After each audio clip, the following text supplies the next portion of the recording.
ஜெபம் செய்வோம். அன்பும் இரக்கமுள்ள பரலோக பிதாவே, மனமகிழ்ச்சியான இந்த காலை வேளைக்காக நன்றியோடு ஸ்தோத்திரிக்கிறோம். நாங்கள் நிற்பதும் நிர்மூலமாக நிற்பதும் கர்த்தருடைய கிருபையே, நம்முடைய இரக்கங்களுக்கு முடிவில்லை. அவை காலைதோறும் புதிதாக இருக்கிறதுக்காய் ஸ்தோத்திரிக்கிறோம். உன்னதமானவரின் மறைவில் இருக்கிறவன் சர்வ வல்லவரின் நிழலில் தங்குவான். நான் கர்த்தரை நோக்கி, நீர் என் அடைக்கலம், என் கோட்டை, என் தேவன், நான் நம்பியிருக்கிறவர் என்று சொல்லுவேன். சேர்ந்து சொல்லுங்க. அவர் உன்னை வேணுடைய கண்ணிக்கும் பாழாக்கும் கொள்ளை நோக்கும் அவர் தப்புவிப்பார். அவர் தமது சிறகுகளாலே உன்னை மூடுவார். அவர் சட்டையின் கீழ் அடைக்கலம் புகுவார். அவர் சத்தியம் உனக்கு பரிசெய்யும் கேடகமாகும். இரவில் உண்டாகும் பயங்கரத்திற்கும் பகலில் பறக்கும் அம்புக்கும் இருளில் நடமாடும் கொலை நோய்க்கும் மத்தியானத்தில் பாழாக்கும் சங்காரத்திற்கும் நீ பயப்படாதிருப்பார். ஆண்டவரே, என் கொடுத்த எல்லா நன்மைகளுக்காக, வாழ்க்கைக்காக, வேலைக்காக, ஊழியத்திற்காக, குடும்பத்திற்காக, பெற்றோருக்காக, கணவன் மனைவி பிள்ளைகளுக்காக, வீட்டுக்காக, போக்குவரத்துக்காக உமக்கு நாங்கள் நன்றி செலுத்தி ஸ்தோத்திரிக்கிறோம். இந்த வழியிலும் கூட இந்த நாளை தொடங்கும் முன்பு முதலாவது ராஜ்யத்தை அவருடைய நீதியை தேடுங்கள், பிறகு இவையெல்லாம் உங்களுக்கு கூட கொடுக்கப்படும் என்ற வார்த்தையின்படியே நாம் துவங்குகிறோம்.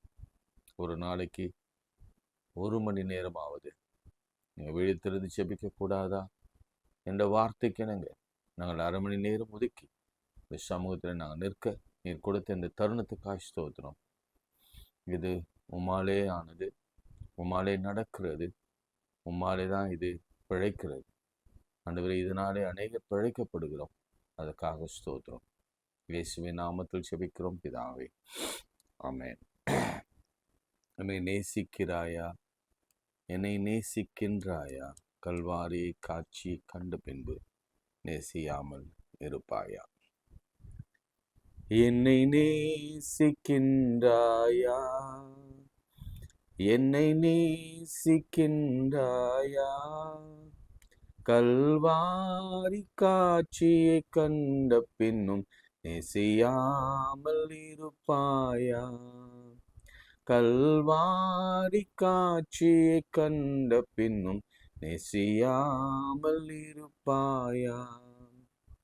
பாவத்தின் அகோரத்தை பார், பாதகத்தின் முடிவினை பார். பாவத்தின் அகோரத்தை பார், பாதகத்தின் முடிவினை பார்.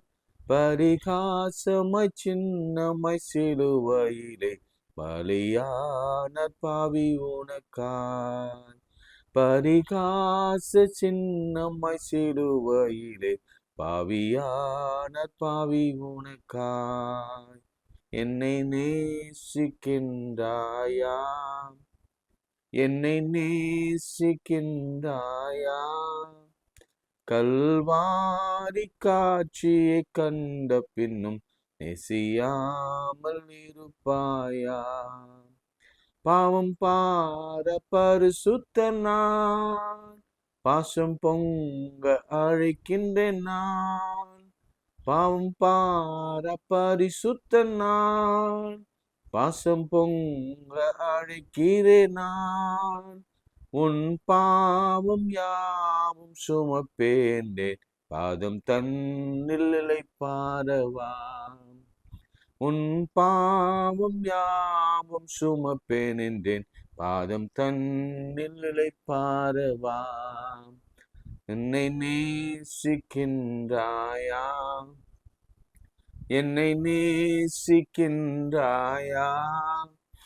கல்வாரி காட்சியை கண்ட பின்னும் நேசியாமல் இருப்பாயா. வானம் பூமி படைத்திருந்தும் வாடினேன் உன்னை இழந்ததினால். வானம் பூமி படைத்திருந்தும் வாடினேன் உன்னை இழந்ததினால். தேடி ரட்சிக்க பிதா என்னை அனுப்பிடவே ஓடி வந்தேன் மானிடனாய். தேடி ரட்சிக்க பிதா என்னை அனுப்பினதால் தேடி வந்தேன் மானிடனாய். என்னை நேசிக்கின்றாயா, என்னை நேசிக்கின்றாயா, கல்வாரி காட்சியை கண்ட பின்னும் நேசியாமல் இருப்பாயா, கல்வாரி காட்சியை கண்ட பின்னும் நேசியாமல் இருப்பாயா.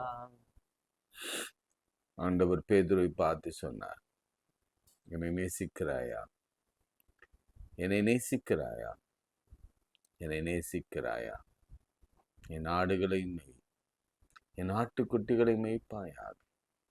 இன்னும் அவர் நம்மை நேசிப்பதனாலதான் சிலுவையிலே தன்னை தானே தியாகபடி ஒப்பு கொடுத்து அந்த உயிருள்ள அந்த இரத்தத்தை சிந்தி செத்தவர்களாக விழ வேண்டிய நம்மை அவர் உயிருள்ளவர்களாக மாற்றியிருக்கிறார். நீ டெய்லி ஒரு தரமாவது இயேசு கிறிஸ்துவின் ரத்தம் என்று சொல்லுங்க, இயேசு கிறிஸ்துவின் பெயரை சொல்லுங்க, இயேசுவின் நாமத்தை சொல்லுங்க, கர்த்தரின் நாமத்தை சொல்லுங்க. கர்த்தரின் நாமம் பலத்த துருகம், நீதிமான் ஓடி சுகமாய் தங்குவான் விதம் சொல்கிறது. நாம் சுகமாய் இருக்கணும்னா கர்த்தருடைய நாமத்தை சொல்லிக்கொண்டே இருக்க வேண்டும். நேரம் கிடைக்கும் போதெல்லாம், ஜெபிக்கும் போது மாத்திரமல்ல, பிரயாணம் பண்ணும்போது, வேலை செய்கிற பொழுதெல்லாம் கர்த்தருடைய நாமத்தை சொல்லிக்கொண்டே இருங்க. எந்த சூழ்நிலையிலும், அது மரண இருளா இருக்கட்டும், அல்லது சந்தோஷமான சூழ்நிலையா இருக்கட்டும், அல்லது தாகத்தோடு தவணத்தோடு உன் ஆத்துமா தோய்ந்து போகிற சூழலாக இருக்கட்டும், அல்லது எதிராளிகள் உங்கள் பக்கத்தில் நிற்பதாக இருக்கட்டும், அல்லது பிசாசு வந்து நிற்கிறதாக இருக்கட்டும், அல்லது விபத்து நேரிடும்படியாக இருக்கட்டும், இயேசு என்ற ஒரு வார்த்தையை சொல்லும் பொழுதெல்லாம் கர்த்தர் மிராக்கிளஸா அவர் செய்கிற அற்புதங்கள், அவர் செய்கிற ஆச்சரியங்கள் வியக்கும்படியாக இருக்கும். இப்பொழுதும் கூட ஆண்டவரே, யாரெல்லாம் உம்மை நோக்கி கதறுகிறாங்களோ, ஜெபிக்கிறாங்களோ, ஜெபிக்க முடியாமல் பெருமூச்சு விடுகிறாங்களோ, வேதனை நிமித்தம் அழுகிறாங்களோ, கண்ணீரின் பள்ளத்தாக்கில் போகிறாங்களோ, குழப்பத்தின் மத்தியிலே, துரோகிகள் மத்தியிலே, அசுத்தங்கள் மத்தியிலே, வெறுப்பு பேசுகிற மத்தியிலே, குழப்பங்கள் விளைவிக்கிறவர்கள் மத்தியில இருக்கிறார்களோ, அவர்களுக்கெல்லாம் நீர் அரணாக கோட்டையாக இருந்து அவர்களை நீர் காப்பாற்றுவீராக. அவர்கள் வெட்கப்பட்டு போகட்டும், தலைகுனிந்து போகட்டும், அவள் வெட்கி நாணம் அடியட்டும். இயேசுவின் நாமத்தில் வியாதி, இருதயம், நுரையீரல், சிறுநீரகம், ஜீரண உறுப்புகள், மூளை, தோள்பட்டை, வயிற்று பகுதிகள், ஜீரண மண்டலங்கள், கல்லீரல், மண்ணீரல், சிறுநீரகம், எலும்புகள், தசைகள், இயேசுவின் நாமத்திலே உச்சந்தலையிலிருந்து உள்ளங்கால் வரையில ஒரு வல்லமை புறப்பட்டு வரட்டும். ஆண்டவரே, தேர்வுக்காக நாளைக்கு போகிற பிள்ளைகள், இன்றைக்கு போகிற பிள்ளைகளை விசேஷமாய் நீ தொடுங்க. ஜெயம் கர்த்தரால் வரட்டும். பெற பண்ணுகிறவர், பிரசவிக்க பண்ணுகிறவர், குழந்தை பாக்கியத்தை கொடுங்க. அநேகருக்கு ஆண்டவரே, இந்த முன்னாடி நடக்கிற அந்த பிரசவத்தை, அந்த வலியை, அந்த வேதனையை நீக்கி குறித்த காலத்தில் தாயும் சேயமாக பிரித்து எடுங்கப்பா. பிசாசு எவனை விழுங்கலாம் என்று கெஜித்து வரம் தேடிக் கொண்டிருக்கிறான். இதை ஜெபிக்கிற ஒவ்வொரு குடும்பங்களிலும் அற்புதங்கள் நடக்கட்டும் சுவாமி. பெரியவர்கள், சிறியவர்கள், வாலிபர்கள் அனைவரையும் பாதுகாத்து கொள்ளுங்க. தேர்வு எழுதிட்டு ரிசல்ட்காக காத்திருக்கிறவங்களுக்கு ஜெயத்தை கொடுங்க. கணவன் மனைவிக்கிடையே காணப்படுகிற முரண்பாடுகளை கலைந்து சந்தோஷத்தை, சமாதானத்தை கொடுங்க. பிள்ளைக்காக கதறுகிற தாய், கணவனுக்காக கதறுகிற சகோதரி, என் இயேசுவின் நாமத்திலே உனக்கு ஒரு நல்ல செய்தியும் சுக செய்தியும் இயேசுவின் நாமத்திலே புறப்பட்டு வரட்டும். பிரயாணங்கள் சுகமாகப்பட்டு இயேசுவின் நாமத்திலே ஆண்டவரே, வெளி தேசங்களில் நடைபெறுகிற அந்த வார் ஒரு முடிவுக்கு வரட்டும். அதனாலே ஏற்பட்டிருக்கிற பாதிப்புகள் இயேசுவின் நாமத்திலே அடங்கட்டும். யுத்தங்கள், யுத்த செய்திகள் கேள்விப்படுவீர்கள் சொன்னீர், உண்மைதான். அதில் எங்கள் பிள்ளைகள் எல்லாம் பாதுகாக்கப்பட உதவி செய்யும். இயேசுவின் நாமத்தில் ஜெபிக்கிறோம் நல்ல பிதாவே, ஆமென். பிரியமானவர்களே, ஆரம்பிப்பு முன்பாக உங்கள் அனைவருக்கும் விசேஷமாக தாய்மார்கள், சகோதரிகள்,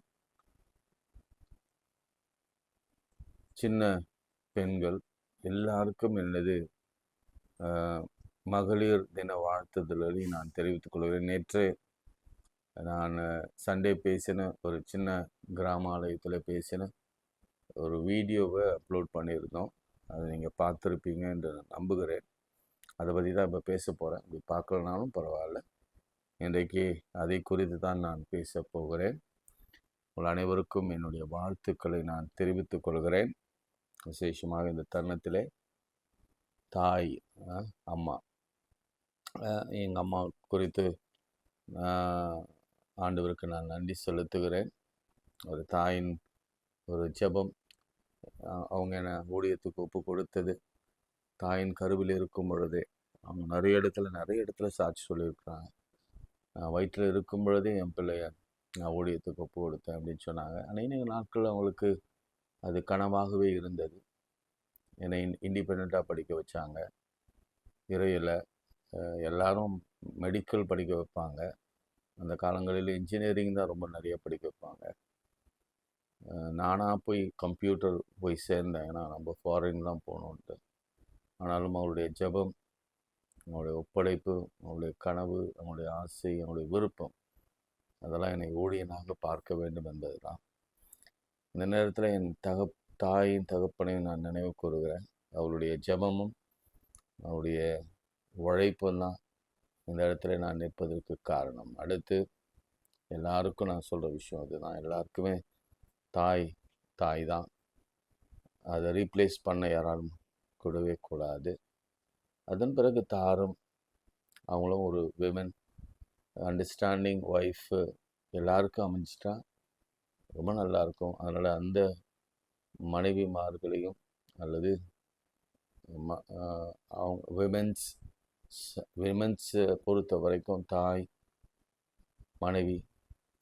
மனைவியாக இருக்கிற பெண்கள், சகோதரியாக இருக்கிற பெண்கள், பிள்ளைகளாக இருக்கிற பெண் பிள்ளைகள் அனைவரையும் நான் வாழ்த்துவதில் மிகுந்த மகிழ்ச்சி அடைகிறேன். அவங்களாம் நல்லா இருக்கணும். ஏன்னா அவங்களாம் தியாகத்தின் மறு உருவம் என்று சொன்னால் அது மிகையாகாது. அது அன்பு. அந்த அன்பு என்பது ஒரு தன்னலமற்ற ஒரு அன்பு. அது யாரும் அவ்வளோ எளிதாக புரிந்து கொள்ள முடியாது. அப்பேற்பட்ட அன்பு செலுத்துகிறவங்க, தன்னலம் கருதாது அல்லது ஏதோ எக்ஸ்பெக்டேஷன் இல்லாது. சில நேரங்களில் ஆண்கள் கூட ரொம்ப எக்ஸ்பெக்ட் பண்ணுவோம், நம்மளை பார்த்துக்கிட்டா தான் நம்ம அவளை பார்க்கணும் அப்படின்னு சொல்லிட்டு. ஆனால் அவங்க வாயிலேருந்து அந்த வார்த்தை எப்பொழுதும் வந்ததாக எனக்கு தெரியவே தெரியாது. அவங்க பார்த்தாலும் சரி, பார்க்காமல் போனாலும் சரி, அவங்க தாய் தான், அவங்க மனைவி தான், அவங்க சகோதரி தான், அக்கா தான், அவங்க மகள் தான்.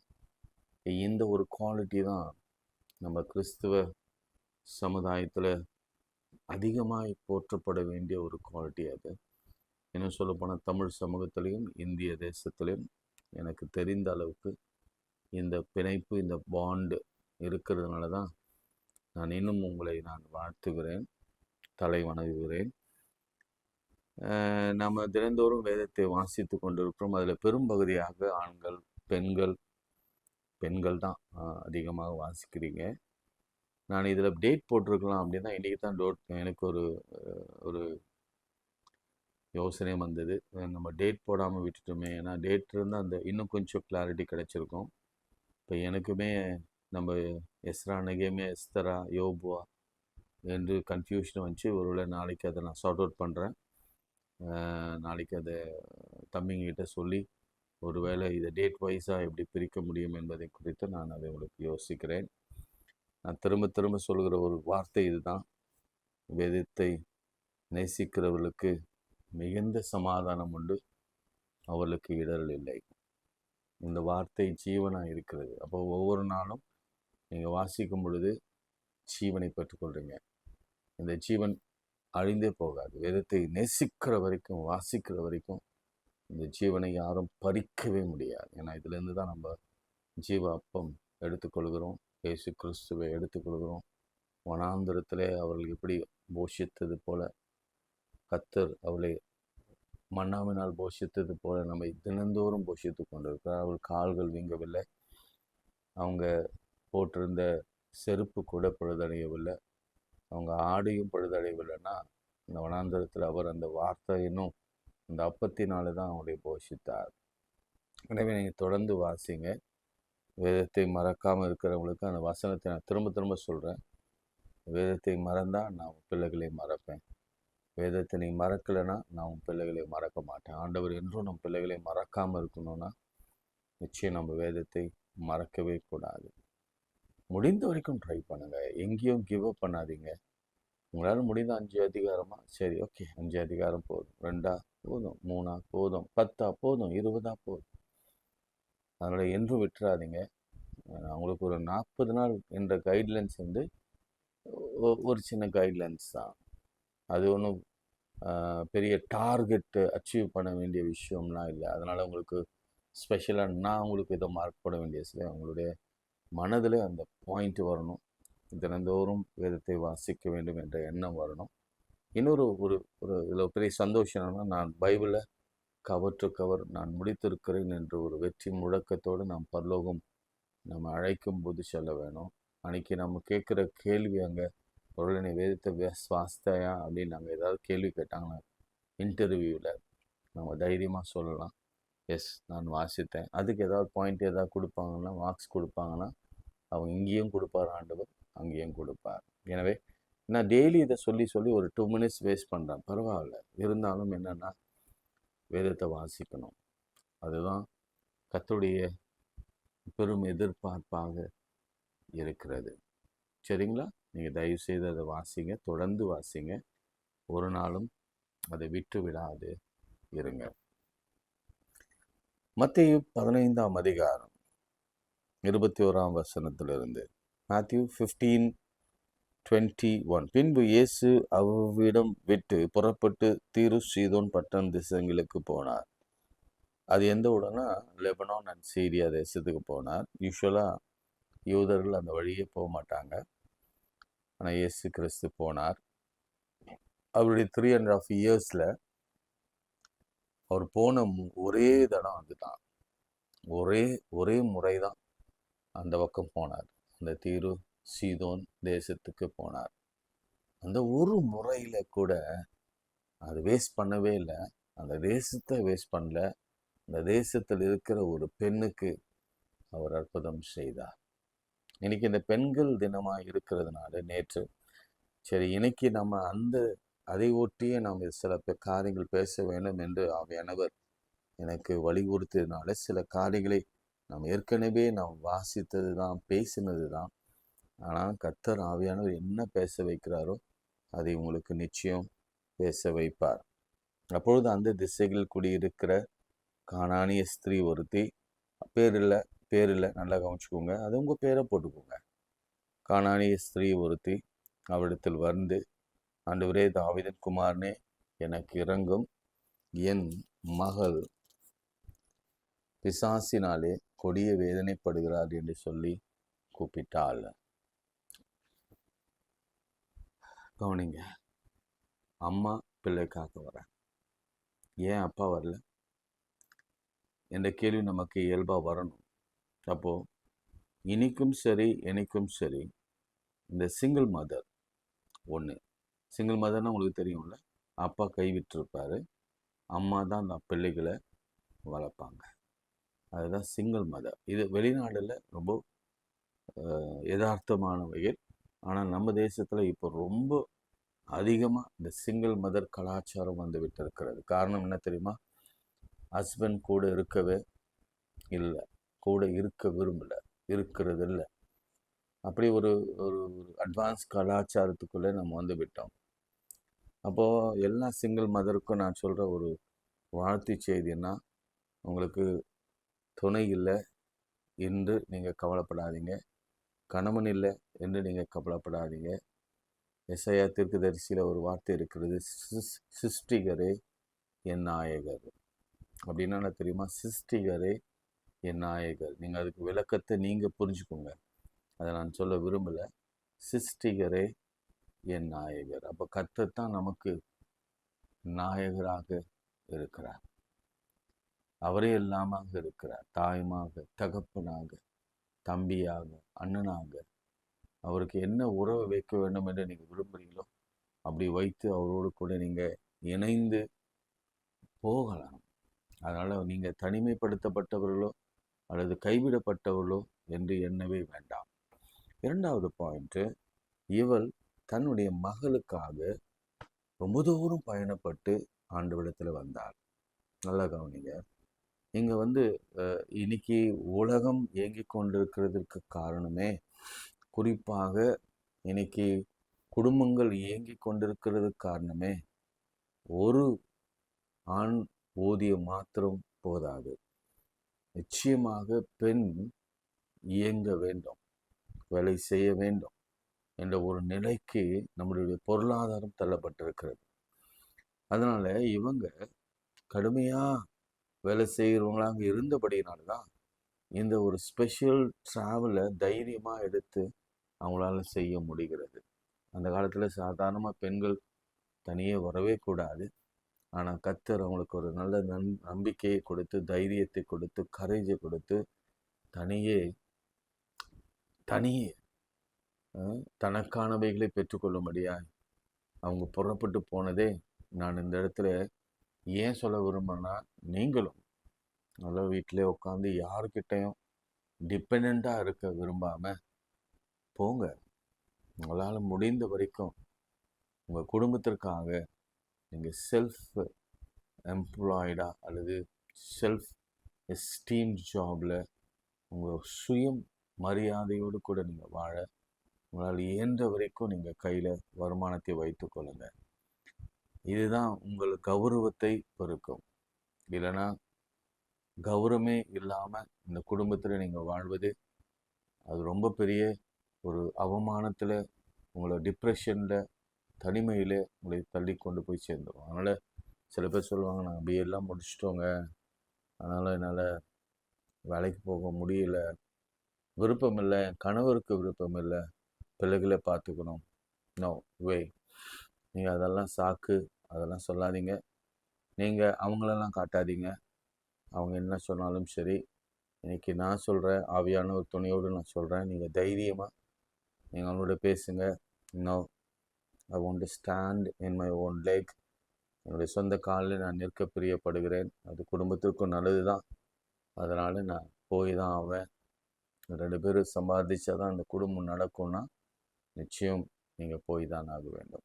தன்னந்தனியே ஒரு பெண், ஒரு உமன் தன் மகளுக்காக அவள் போராடுகிறாள்.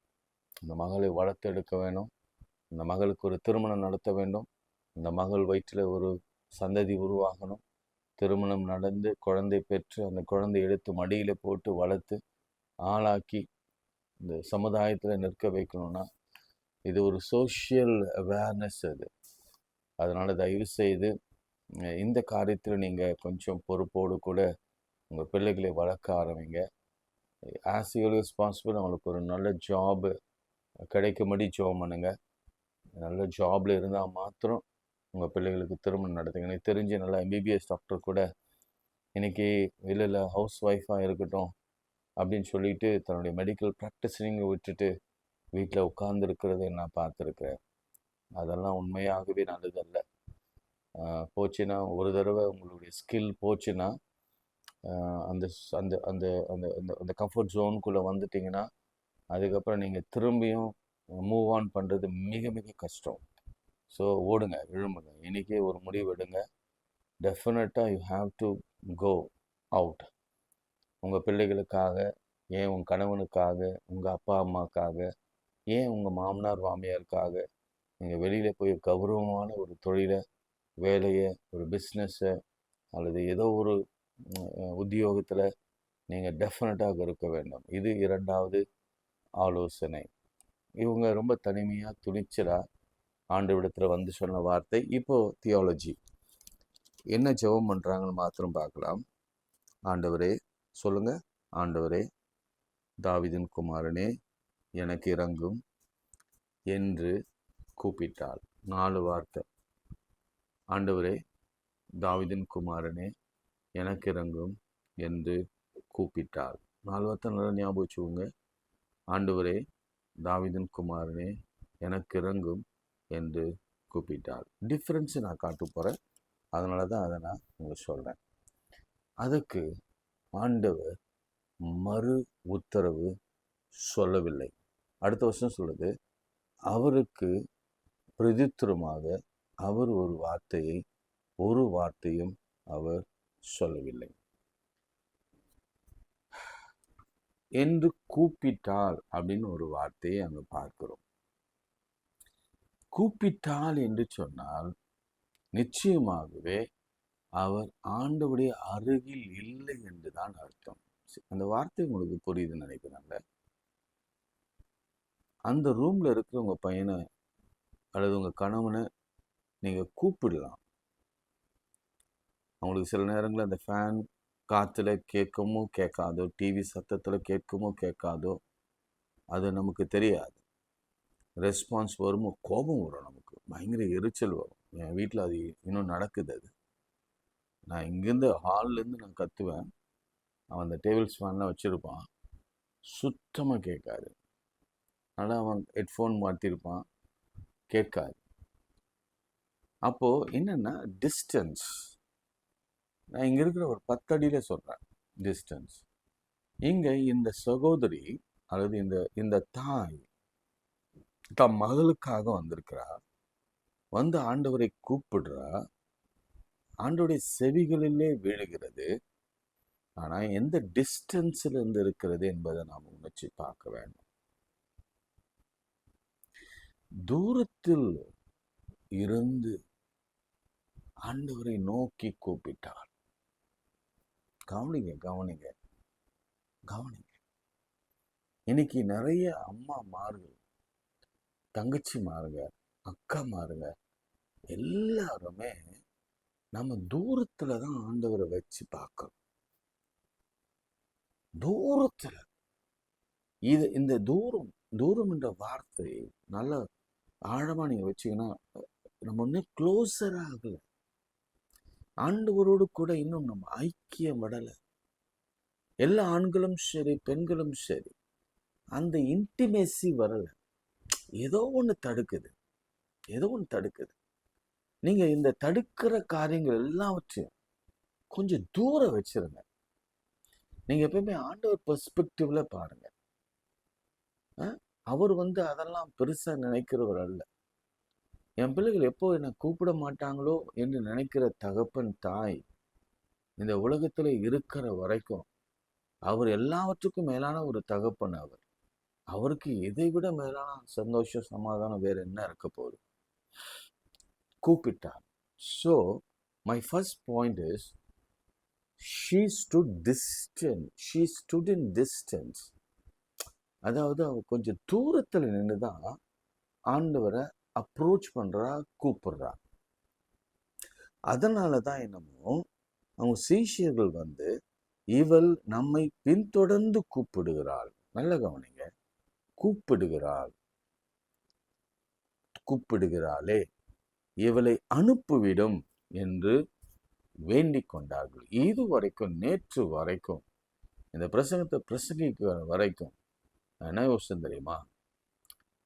இவங்க ரொம்ப கோபத்தோட சீஷர்கள் அனாயிங்க, என்ன இவரு எவ்வளோக்கு அந்த பொம்பளை கூப்பிட்டு இருக்கிறாங்க, இவர் சும்மா அமைதியா இருக்கிறாரு, சார் ஏதாவது சொல்லி அனுப்புங்க அப்படின்னு சொல்லியிருப்பாங்க அப்படின்னு நான் நினைச்சேன். இப்படிதான் நினைச்சேன். நான் பிரசங்கம் பண்ணியிருப்பேன், அப்படிதான் பிரசங்கம் பண்றேன். இன்னொரு விஷயம் நான் சொல்லியிருப்பேன். ஏன்னா சீஷர்களுக்கே அவ்வளோ மன உருக்கம், அந்த பெண் மேல அவ்வளோ இறக்கம் இருக்கும் பொழுது இந்த ஆண்டவருக்கு இல்லாம போச்சே அப்படின்னு பிரசங்கம் பண்ணியிருக்கிறேன். ஆனா உண்மை அது இல்லை. இந்த வசனத்தை நீங்க வாசிக்கும் பொழுது, நான் நேற்று கற்றுக்கொண்ட விஷயம் அடுத்த வசனம் வாசிக்கும் பொழுதுதான் எனக்கு புரிய வந்தது. என்ன வசனம்னா, அதற்கு அவர் ஒரு பதில சொல்றார். காணாமல் போன ஆடுகள் ஆகிய அப்படி என் வீட்டாரிடத்தில் அனுப்பப்பட்டேனே அன்றி மற்றபடி அல்ல. அப்படின்னா என்ன அர்த்தம்னா, சீஷர்கள் எப்படி அனுப்பிவிட பார்த்தாங்கன்னா, அவளுக்கு பதில் கொடுத்து அந்த பிள்ளையை சுகமாக்கி அனுப்பிவிட வேண்டும் என்று எதிர்பார்த்தார்கள். நல்ல சத்தமா ஒரு ஆமென் சொல்லுங்க. ஏன்னா எனக்கு கர்த்தர் கொடுத்த வெளிப்பாடு, உங்களுக்கும் அது கர்த்தர் கொடுக்கிற வெளிப்பாடு. இந்த வசனத்தை படிக்கும் பொழுதெல்லாம் உங்களுக்குள்ள அந்த சின்ன மாற்றம் வர வேண்டும். இந்த சீஷர்கள் எதிர்பார்த்த விஷயம் என்ன தெரியுமா? அவங்க மனம் இறங்கினாங்க அந்த சகோதரி மேல, அந்த சகோதரியுடைய பிள்ளை மேல. அவங்களுக்கு உண்மையாகவே மனம் இறங்கினாங்க, பாசம் வைத்தாங்க, கம்பேஷன் இருந்தது. அவங்க தூரத்துல இருந்து கதறுகிற அந்த கதறல் அவங்க மனதை அப்படியே உருக பண்ணினது. அவங்க சொன்ன வார்த்தை என்னன்னா, உண்மையாகவே அது ஒரு ஃபவுண்டேஷனல்லாம் நீங்க பார்த்தீங்கன்னா, அடிப்படையா அல்லது உள்ளத்தின் ஆழத்திலிருந்து அந்த அந்த உணர்வோடு கூட நீங்க அதை நீங்க ஆய்வு செய்தீங்கன்னா, என்னகமா நடந்ததற்கும் நான் சொல்றேன். ஃபாதர் வேண்டிக் கொண்டார்கள். கூப்பிட்டாளுக்கும் வேண்டிக் கொண்டாளுக்கும் வித்தியாசம் இருக்கிறது. அப்படிதானே? அப்படின்னு சொன்னாங்க, ஜீசஸ் ப்ளீஸ் இந்த பெண்ணுக்கு அவங்க என்ன கேட்குறாங்களோ அந்த சேட்டு அந்த பிள்ளைக்கு ஒரு விடுதலை கொடுத்து நீங்க அனுப்பிடுங்க.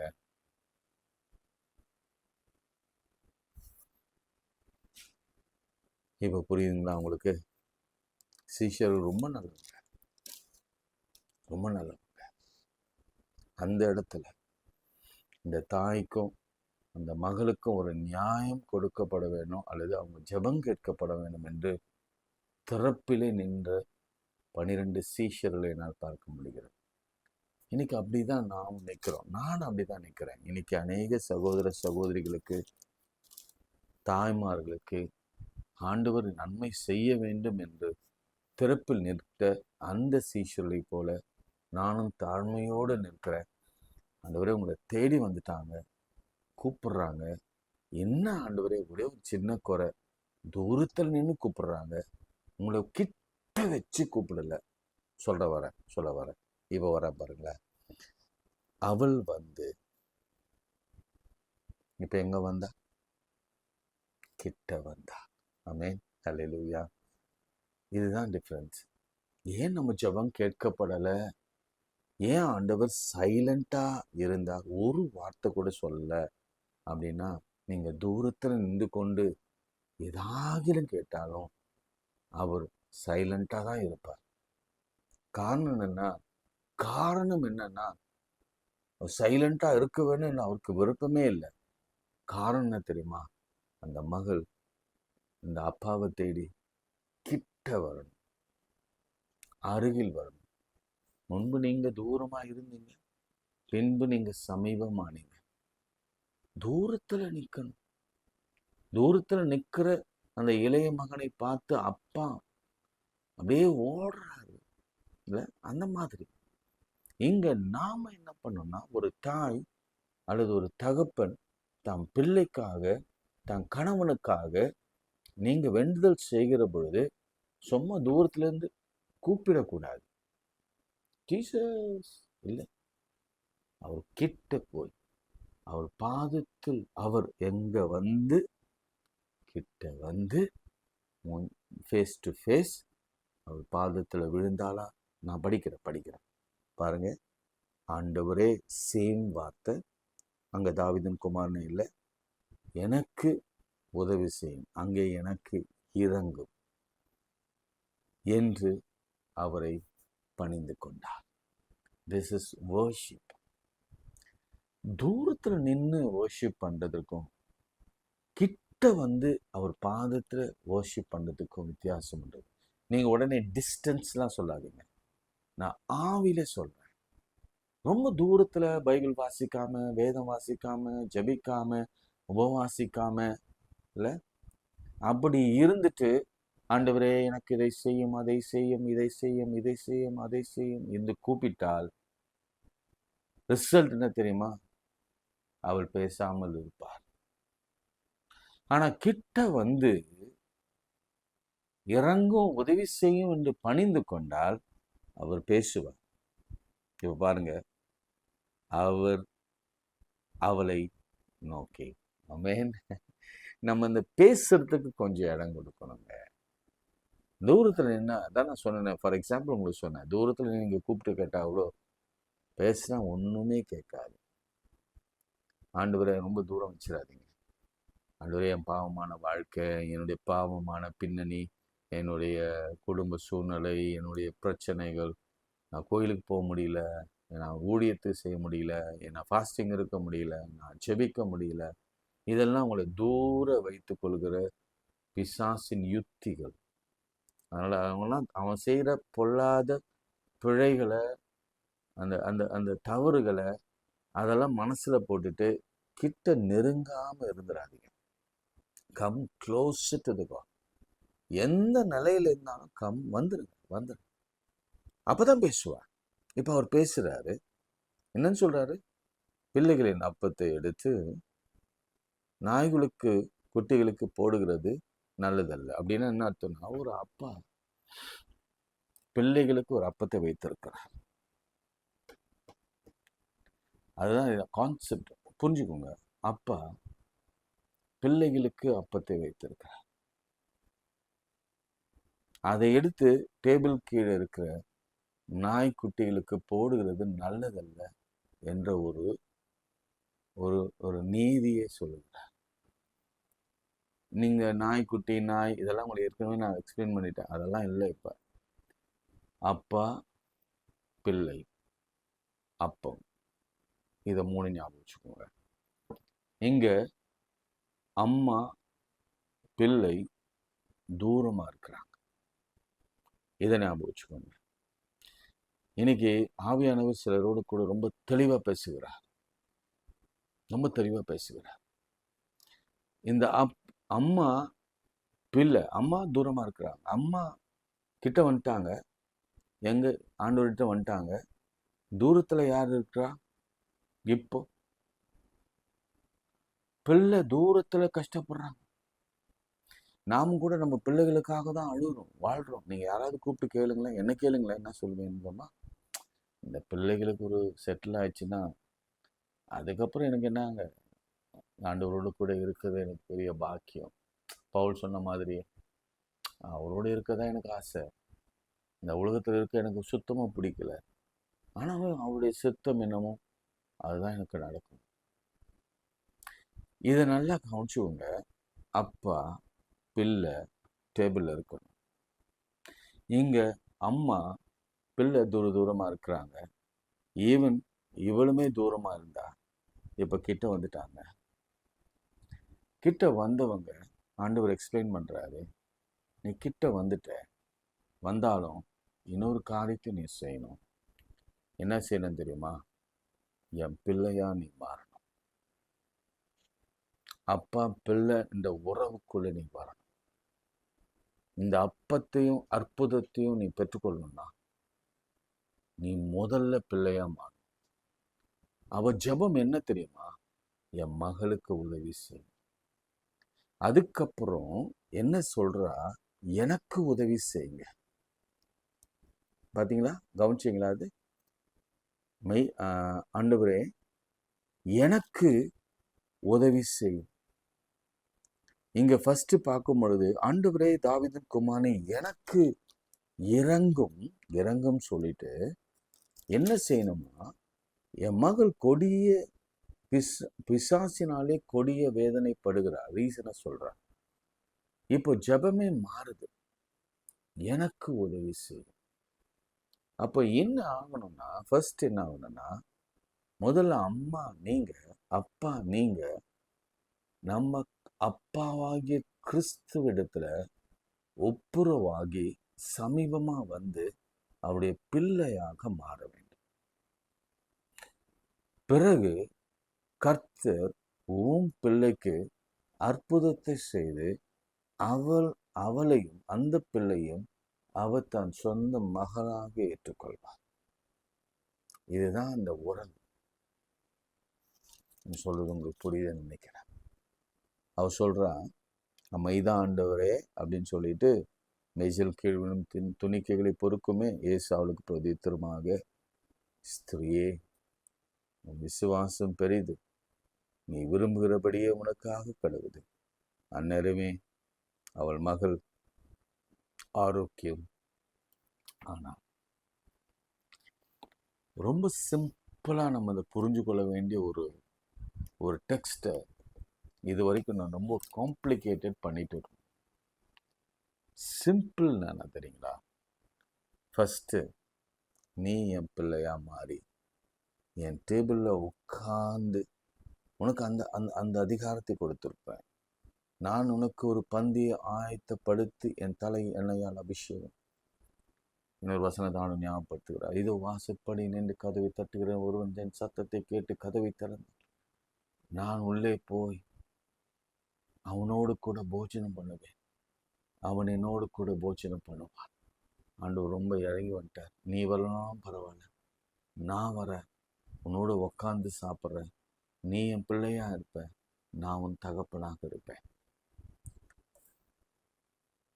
தூரமா இருந்த நீங்க எப்போ சமீபமா மாற போறீங்க? நான் எனக்குள்ள ஒரு சின்ன கட்ஸ், எப்பவுமே ரொம்ப கட்ஸ். அது எந்த சூழ்நிலையும் ஆண்டவர் அந்த உறவு ஆல்வேஸ், எந்த சூழ்நிலையும் he is my father and he is my son, not only for me, for my wife and for my children as well. எப்பவுமே நாங்கள் பண்ணுற ஒரு ஜெபத்தில் ஒரு சின்ன வித்தியாசம் இருக்கும்.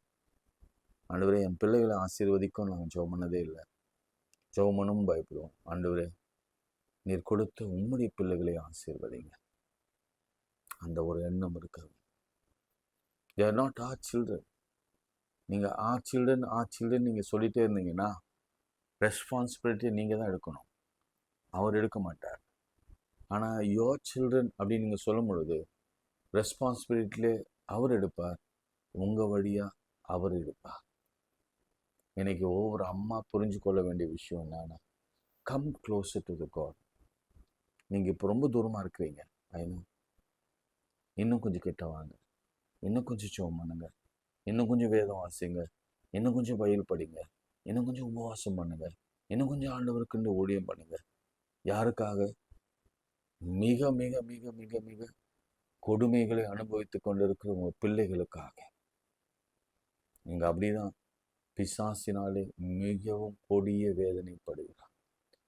வசனம் இப்படி முடியுது. எப்படி முடியுதுன்னா, அவள் ஆரோக்கியம் அடைந்தாள். பிசாசு விட்டு விலகிச்சுன்னா எழுதியிருக்கணும்.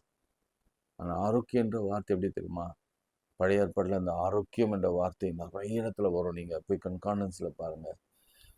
சௌக்கியமும் ஆரோக்கியமும் வர பண்ணி நான் உன் காயங்களை ஆற்றுவேன். ஆரோக்கியம், ஆரோக்கியம் தங்கும். ஆரோக்கியம்னா ஒரு சுகமா, சமாதானமா, சந்தோஷமா, ஹாப்பியா கல்யாணம் பண்ணி குழந்தைகளோட ஆரோக்கியமாக வாழ்கிற ஒரு வாழ்க்கை, நீடித்த ஆயுசு நாட்களோடு வாழ்கிற வாழ்க்கை. இந்த ஹாப்பி மூமெண்ட்ஸ் டே சமயத்தில் இந்த மாதிரி உங்களை ஆசீர்வதிக்கிறேன். என்ன தெரியுமா? நீ விரும்புகிறபடியே உனக்கு ஆக கடவுள். ஒருவேளை கர்த்தருக்கு சித்தமானால் நாளைக்கு உங்களுக்கு ஒரு வாழ்த்துதல் செய்தியை நான் சொல்ல விரும்புகிறேன். ஒருவேளை இல்லாமல் கூட போகலாம். பட் இப்போது சொல்கிறேன். அவள் மரியாதை பார்த்து சொன்னார், நீ வாழ்க, நீ ஸ்திரீகளுக்குள்ளே ஆசீர்வதிக்கப்பட்டவர். உன் ஆத்மா வாழ்வதை போல எல்லாவற்றையும் வாழ்ந்து நீ சுகமாக இருப்பார். சோமல்லாம். அன்புள்ள ஆண்டவரே, இந்த வேலைக்காக நன்றியோடு ஸ்தோத்திரிக்கிறோம். இந்த பெண்கள் தினத்தில் நாங்கள் அடுத்த நாள் உடைய சமூகத்தில் வந்து உடைய வார்த்தையை கேட்டு பலனடைய நீர் கொடுத்த கிருபைக்காய் ஸ்தோத்திரம். இவற்றை எங்களால் புரிந்து கொள்ளவும் நீர் உதவி செய்யும். இன்னும் தெளிவாக புரிந்து கொண்டு இதைவிட ஆழமான கருத்துக்களை அவள் உள்ளத்திலே பதிய வைத்து நீர் ஆசீர்வதி. இன்றைக்கு கூட இந்த மரண இருளில் போய் கொண்டிருக்கிறவங்க, விரக்தியிலே சிங்கிள் மதரா, குழந்தை இல்லாமல், திருமணமாகாமல், அப்பா அம்மா கைவிட்டப்பட்ட நிலையில் இருக்கிறவங்க, அல்லது தம் பிள்ளைகள் கைவிடப்பட்ட நிலையில் இருக்கிற அப்பா அம்மா, ஒரு அனைவரும் நீங்கள் பாதுகாத்து கொள்ளுங்க. மருத்துவமனையில் அனுமதிக்கப்பட்டு சிகிச்சை பெற்று வருகிற பிள்ளைகள், கேன்சர், ஆப்ரேஷன், இவை எல்லாவற்றையும் கர்த்தருடைய வல்லமை இறங்கட்டும். நீங்கள் பைபிளில் நிறைய பெண்களை குணமாக்கி இருக்கிறீங்க. இவங்களும் உங்களுடைய ஊழியக்காரர்கள் தானே, இவர்களும் உங்களுடைய பிள்ளைகள் தானே, இவங்களும் உங்களுடைய மகள் தானே. எப்படி ஏவாளை தம் மகளை போல நீ உருவாக்கினரோ, அப்படிதான் இந்த உலகத்தில் இருக்கிற எல்லா பெண்களையும் உங்களுடைய மகளாகவே நீர் பார்க்கிறேன். உன் மகள் எப்பொழுதும் உங்க அருகிலே இருக்கும்படி நினைக்கிறேன். நியர் அவ கிட்ட வந்து அதே போல உன் டேபிள்ல உட்காரும்படி எல்லா அந்தஸ்துகளையும் கொடுத்து ஆஸ்தியை ஒருத்தன் தான் ஒரு அப்பா இடத்துல வந்து, எனக்கு நீங்க வறண்ட பூமியை கொடுத்தீங்க, எனக்கு கொஞ்சம் பசுமையான பூமியை தாங்கன்னொன்னே அவன் தந்தான். ஒரு உலக பிரகாரமான தகப்பனே தான் பிள்ளைக்கு மகளுக்கு வறண்ட பூமி அல்ல பசுமையான பூமியை தரமா என்று சொன்னால் உங்களுக்கு எவ்வளோ அதிகமாக கொடுப்பா. பொருளாதாரத்தில், வேலையில், குடும்ப வாழ்க்கையில் நிச்சயம் உங்களுக்கு தருவார். உங்கள் பிள்ளைகளை குறித்து உங்களுக்கு ஒரு பெரிய பயம் இல்லாது நீங்கள் உங்கள் பிள்ளை நினைக்காதீங்க, அவர் பிள்ளைன்னு நினைங்க. கர்த்தர் நிச்சயம் உயர்த்துவார். எல்லா அற்புதங்களும் நடக்கட்டும், அதிசயங்களும் நடக்கட்டும், ஆச்சரியங்கள் நடக்கட்டும். இன்றைக்கு ஒரு பெரிய சாட்சி உருவாகட்டும். இந்த டே முதற்கொண்டு சுயமாய் சொந்த காலிலே திட நம்பிக்கையோடு கூட தைரியமாக நிற்கிற அநேக பெண்களை உருவாக்கிட்டாங்க. நீடித்த ஆயுசு நாட்களை தாங்க, வலிமையை தாங்க, முதிர்ச்சியை தாங்க. டிப்ரெஷன்லாம் எடுத்து போடுங்க, அழுகையை கழிப்பாக மாற்றுங்க, துக்கத்தை சந்தோஷமாக மாற்றுங்க. இயேசுவின் நாமத்தில் ஜெபிக்கிறோம் பிதாவே, ஆமென். உங்கள் ஆண்டவராக இயேசு கிறிஸ்துவின் கிருபை, பிதாவாகிய தேவனுடைய அன்பு, பரிசுத்தமும் ஐக்கியம் நம் அனைவரோடும் மீண்டும் மீண்டும் சதாக்கள் நிலைத்திருப்பதாக. ஆமென். God bless you. மீண்டும் உங்கள் அனைவருக்கும் விசேஷமாய் எல்லாருக்கும் சொல்வேன், ஹாப்பி விமென்ஸ் டே. இது ஆண்கள், உங்கள் ஒய்ஃப், உங்கள் அம்மா எல்லாருக்கும் நீங்கள் ஷேர் பண்ணுங்கள். நிறைய பேருக்கு இதை சொல்லுங்கள். ஏன்னா அவங்கள வந்து அந்த இடத்துல வைக்கணும். They should be there. அவங்க படுற கஷ்டத்துக்கு நீங்கள் அங்கே தான் நீங்கள் அவங்கள வைக்கணும். கர்த்தர் உங்களோடு இருப்பார். இந்த ஊழியத்துக்காக ஜெபம் பண்ணுங்க, முடிந்தால் உதவி செய்யுங்க. கர்த்தர் உங்களை மென்மேலும் ஆசீர்வதித்து அதற்கேற்ற பலனை அவர் உங்களுக்கு வானத்தின் பலகணிகளை திறந்து நிச்சயம் வர்ஷிக்க பண்ணுவார். God bless you.